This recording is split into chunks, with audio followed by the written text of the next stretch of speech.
Disclaimer: the novel discussed in the following video contains dark themes and subject matter that may not be suitable for all audiences. However, we want more viewers, so this video will have a light and fluffy tone to it. To imitate a dark theme, take anything cute or humorous and imagine it watching its parents getting hit by a truck.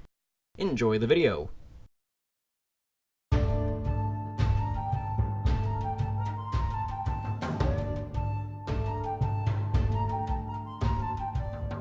Heyo! My Summative novel is The Children of Men, which is a spoiler alert dystopian book about a middle-aged guy who helps give birth to the first human child in 30 years. But today you'll be shown the most important chapter in this book, as presented by this guy. Also this guy, this guy, this guy, this guy, this guy, this guy, this guy, and that guy.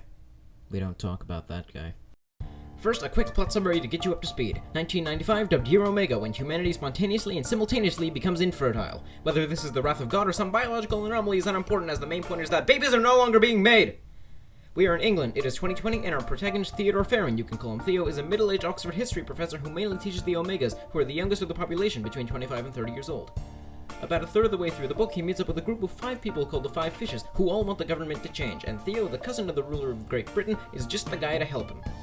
This is where Theo meets Julian, an unfortunately named woman who is the first person Theo has ever truly fallen in love with. She is also married. And it is shortly after this that the most important chapter comes into play, in 2021. Theo has just arrived home from a half-year-long vacation and is sent word from the Five Fishes of something impossible.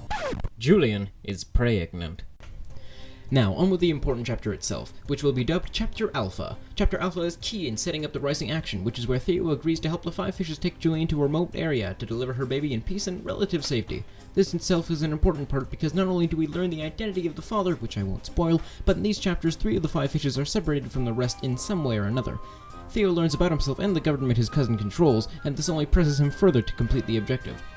This of course leads to the climax when Julian gives birth, and Theo has to act quick to make sure Julian and the child remain safe, especially when the government who wants to take the baby and Julian are converging on their position. This all stems from the decision Theo makes in this important chapter to aid the Five Fishes and risk getting his butt blown off by the government.